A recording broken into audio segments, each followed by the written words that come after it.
thank you so much for joining us today. And we're so glad that we were able to sort out all the technical issues. You're finally with us. I'm just checking with our tech team if we are live on Facebook, and then we can start. Just one more minute. Again, thank you for also waiting for joining the session. We will, for everyone, as I mentioned before, we will first ask some questions that we've prepared ourselves for the representative, and then, but in the meantime, as it happened in the sessions before, please feel free to ask any questions you might have, and we'll try and get an answer to all your questions in the next 30 minutes or so. Just waiting for a sign from the tech team. And I think we are live, so we can get started. I will like to do a brief introduction of the session and present our guest, and then we can jump straight onto the question. So the reason why we've decided to focus on the topic of Tibet is because Tibet can be a great example for democracies around the world. From the start of China's invasion of Tibet in 1950, Beijing cracked down on the Tibetan model of governance and the traditional way of life. From wanting to change the language to the culture, the Chinese government put a lot of pressure on the people of Tibet. But no one lost their hope, and Tibet created an example for the world, the Tibetan Government in Exile. So we're very excited to have the representative of His Holiness the Dalai Lama and the Central Tibetan Administration in Brussels, Mr. Tashi Phuntsok. I hope I pronounced the surname right, and the name as well. We will now start with some question, and then everyone feel free to add anything else. So first thing first, we would like to cover in this next 30 minutes is a bit of the history of Tibet and the struggle of the people of Tibet, what the institutional model of governance was, and what this means for the other struggles that we've seen around the world. So before jumping straight into all the question, for everyone else that is joining us, could you tell us what happened in Tibet and what led to the situation with China? Good afternoon. I hope you can see me, but I can't see myself. You should be able to see yourself in the small rectangular on the left of the screen. To briefly inform the audience about what has happened to Tibet and what is the situation now is, until 1959, Tibet was an independent country, but China,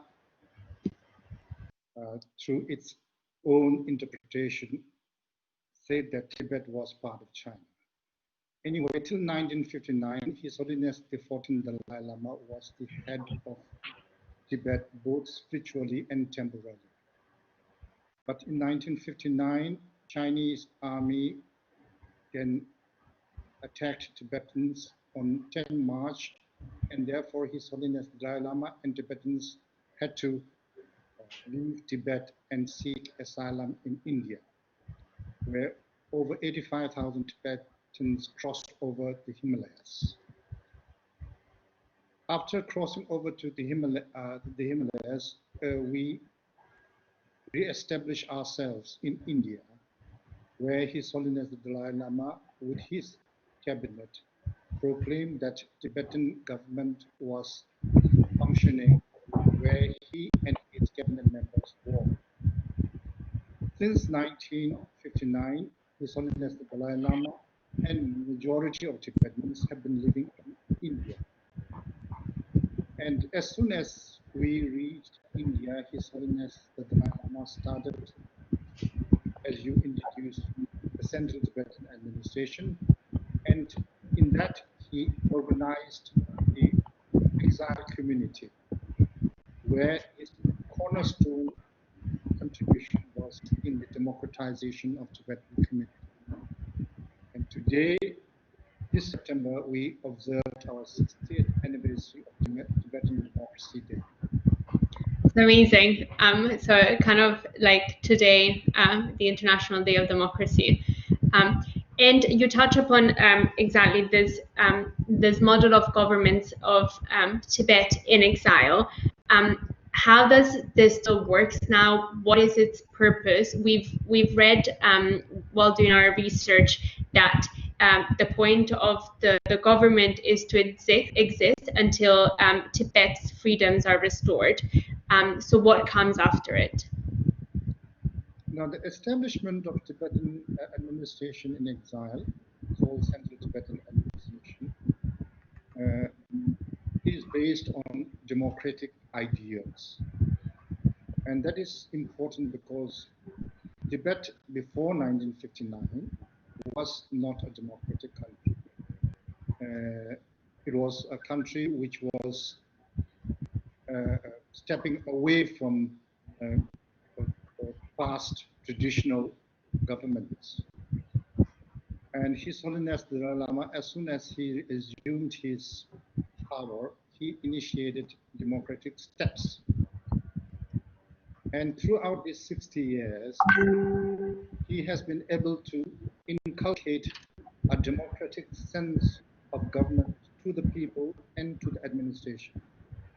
Today, we have all three forms of government: the executive, the judiciary, and the legislature in exile.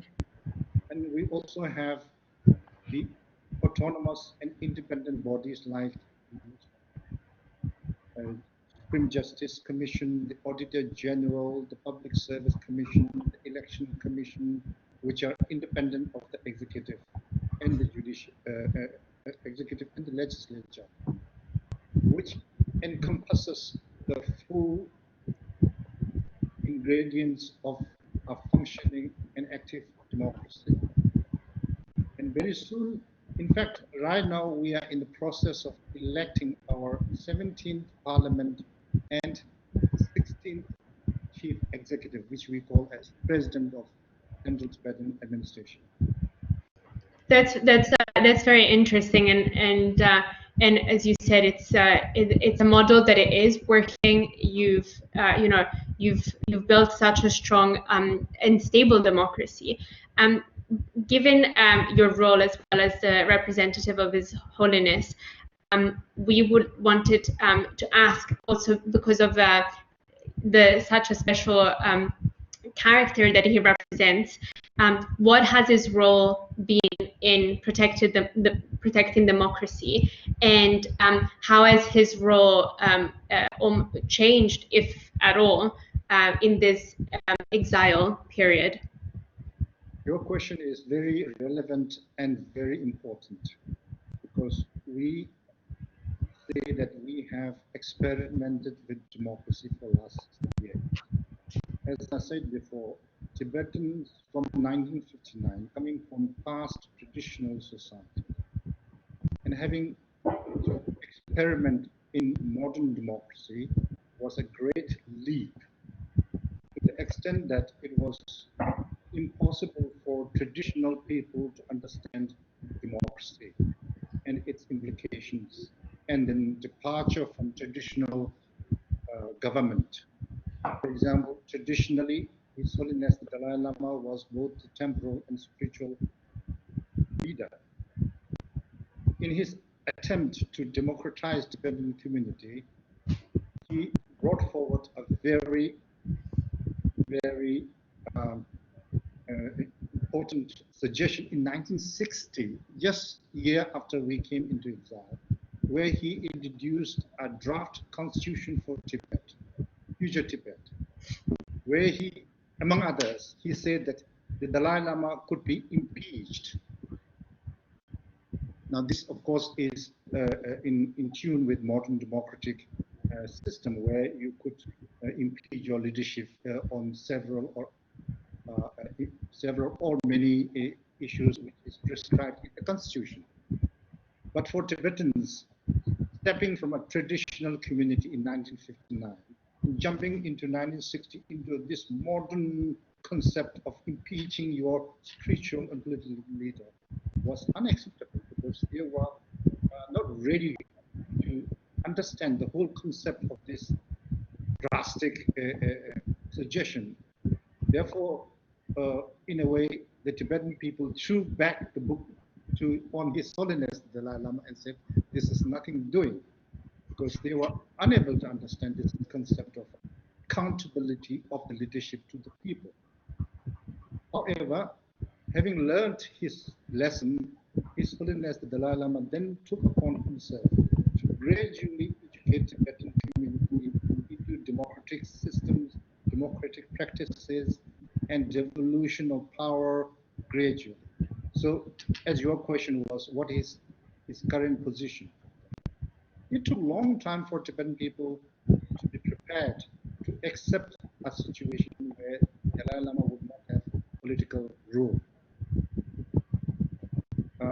Starting from 1960, as I said, where he introduced the concept of impeachment of Dalai Lama, and having learned, in a way, his lesson, then he almost took Tibetan people step by step towards the current devolution of power to an elected leadership. Now, to cut the long story short, until 1999 and 21, he led Tibetan community to accept that the leadership have to be elected by people. In that process, he changed different practices in Tibetan legislature. He changed various practices in Tibetan executive. For example, in the past, all the cabinet ministers could be directly appointed by him. And gradually, he introduced concept of nominating candidates of the cabinet minister by certain electoral college. Then His Holiness the Dalai Lama choosing the cabinet ministers. Once this process or phase passed, then he introduced a concept saying, okay, it is undemocratic for me to appoint or nominate the cabinet ministers. Therefore, the cabinet ministers should be elected by people. So in 2011, in 21, he said, okay, I'm in semi-retirement. So you should elect the chief executive, or what we used to call the prime minister. Then in 2011, then he said, okay, now I'm permanently retired from the political process. And now the whole leadership of Tibetan community will pass on to directly elected leader, which we call president of Central Tibetan Administration. So from 1960 onward till 21 and 2011, and now we are in the process of electing a directly elected president after 10 years. So we have now gone through this process of democratization to the full knowledge, capacity, and recognition and acceptance by the Tibetan community. In the same way, in the legislative system also, we introduced concept of, okay, nominating the parliamentarians in the beginning, bringing representatives from different Tibetan religious schools, then gradually asking Tibetan people to nominate the candidates, and then from there, he appointing them. Then gradually from 1991 onwards, the legislatures were directly elected by the Tibetan people. So this is a long story of 6 decades of Tibetan people's experiment in democratization, and right now we are fully democratized society. This is it's very interesting to hear because of course there is another very similar figures to the one of the Dalai Lama, which is the Pope, of course, living in completely two different way of society. One is a democracy, one is a monarchy. But it's interesting to see how His Holiness the Dalai Lama went through the whole process almost together with the country of achieving full democracy for Tibet. So Thank you for the history, because it's I think for a lot of people that have not studied it, it's not very well known. A question that I had, and it's still related to the figure of His Holiness the Dalai Lama, but also with what we are seeing right now with the struggles for democracy around the world. I read that in 1988. His Holiness has, since 1988, His Holiness has proposed a political solution with China, and please correct me if I'm wrong, which would provide Tibetans substantial self-governance within the framework of a Chinese state. And having seen what has been happening with Hong Kong, one question that came straight to my mind when reading this was, does this seem still like a good direction, being still under Chinese governance, when we've seen in other countries like Hong Kong that the crackdown on freedoms and rights can go extremely fast? That is a very valid question and very important question, not only for Tibet, but also for other people who are currently facing oppression under China. And then it's also important because it reflects on the international concept of resolving problems through dialogue, debate, discussion, and through accommodation. The concept that you mentioned, in the time of its proclamation, it was known as 5-point peace plan. And it was in the beginning introduced in the United States Congress in 1987. And in 1988, His Holiness the Dalai Lama presented the 5th plan, explained on the 5th plan in the European Parliament in Strasbourg in 1988. And to put historical perspective, in 1989, His Holiness the Dalai Lama received the Nobel Peace Prize. So these 3 instances, and also the vast pro-independence democracy protests in Tibet from 1987, 88, 89, came together to a stage where not only the issue of Tibet was in the limelight, but His Holiness the Dalai Lama also received this international recognition as a non-violent campaigner for resolution of Tibetan issues. The basic concept of this 5-point peace plan, as you say, is that the modern society is now a society which is based on interdependence. And then the concept of, in fact, sovereignty is almost unintelligible today because of the globalized way of life. And therefore, for Tibetans, and especially Tibet, which is a landlocked country, to benefit internationally, politically, or economically, it would be worthwhile to live within the constitution of the People's Republic of China, having genuine autonomy in areas of religion, spirituality, culture, and environment. That is the concept of peace plan, 5-point peace plan. So, in another word, we also call this plan as the middle way, the approach which is not in the extremes. Either we are saying we will live under China as a Chinese citizen and subservient to Chinese way of life, nor on the other extreme where we would say that we would separate from China, we would be independent of China, and we would live a way of our own life. So in the Buddhist concept, the middle way is always the safest way. If you take any extreme way, there is likelihood of you falling on the precipice.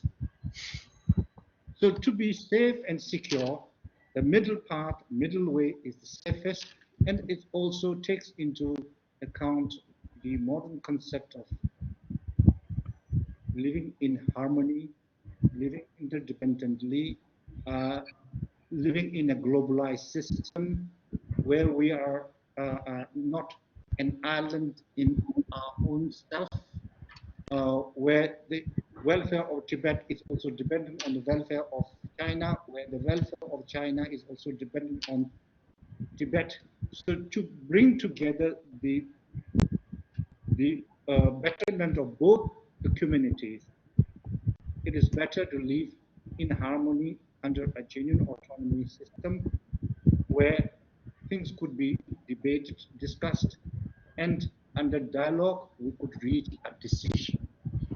Therefore, you will constantly find His Holiness the Dalai Lama applauding the concept of the European Union. He says this is the spirit which is necessary for the moment, where today this is one world, one humanity. Thank you. And just following up on what you said with one final question. Our campaign, all of our campaigns have one theme in common, which is uniting people across borders. Do you think that democratic countries have a role in sanctioning Chinese official responsible for the situation in Tibet, in Hong Kong, and in many other countries and areas around the world? Now, there is a very strong debate about China and its way of doing things across the world and around the world. It has been put into high limelight because of the issues of Tibet, issues of Hong Kong, issues of even Taiwan, issues of East Turkestan, even to the extent of issues of what we call South Mongolia. So all these areas are areas of conflict and areas of tension. Our way of doing things has been to present our case non-violently and appealing for the world to appreciate our truthful campaign, which does not hurt anyone, but which seeks justice. Now, this is not an issue of Tibet alone, but it's an issue globally. If we are to live in a society which has to be governed, it has to be based on justice, democracy, rule of law, or harmony. If these are not existent, then there will be no peaceful society. So we are appealing to the world, as well as especially the Western world, where democracy and rule of law, concept of fairness and justice is cornerstone of the basic life.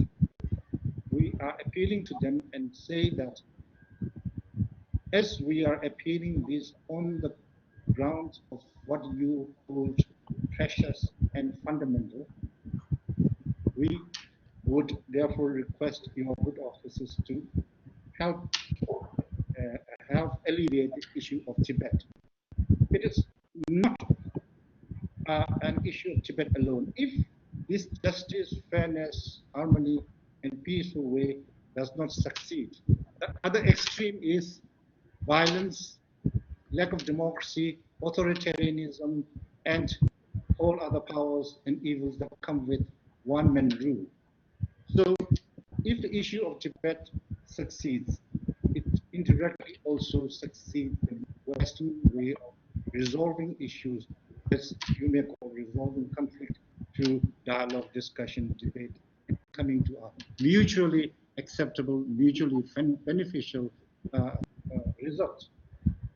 Thank you. Thank you so much for this, and thank you for answering all our questions. Before we let you go, you have a few minutes to have any concluding remarks and address the audience here. So if you want to say just a few words, please go ahead. I would like to thank Andre and you and your people in now, which we appreciate greatly because there is so much enthusiasm, so much energy, and so much commitment in the organization that you belong. I think this organization is really being backed by young and energetic and committed people. Even very recently, if you look into dalailama.com, yesterday His Holiness spoke, in fact wrote a op-ed in Los Angeles Times, where he said that the present generation will lead the world for the benefit in future of the next generation. And he has appealed to the people that more importance should be taken about climate change, more importance should be taken about democracy and concept of the rule of law, and also global warming. He says that without taking responsibility for all these things, we would be not contributing to benefit of the future generations. On the issue of Tibet, we are, as we're based in Brussels, we are campaigning very strongly in the European Parliament to present our case truth, honestly, and through a most responsible way. And we have been able to achieve a consistent acknowledgement of Tibetan issue in these different institutions without using any violence for the last 6 decades. So the appeal of Tibetan democratization is, though we have lived in exile, we have administration in system where we'll conduct ourselves in a very functional government, taking from running an administration of our own different departments like education, health, international relations, home, and finance and security, to our legislature, to our judiciary, and all these institutions are able to conduct our affairs very democratically. And as I mentioned, we are now in the process of conducting our election for our president and the legislature. And we say that should we achieve a political change, we would be able to run that political administration without any lesson from the United Nations how to cast your ballot, or without having the United Nations authority running an election system, without having another NGO coming to teach us what is democracy, how would you run your Ministry of Home or Ministry of Education, because we run our own institutions through democratic system. Thank you so much. Thank you once again for joining. I think this has been a very educational session for all of us, and on the history of Tibet and the role of His Holiness the Dalai Lama. Thank you again for also waiting during the tech issues. And we're going to take a break now of 5 minutes, and then we'll be back in 5 minutes for our next session. But thank you so much again, Representative, for joining us. Thank you so much to you. And thank you once again. Thank you.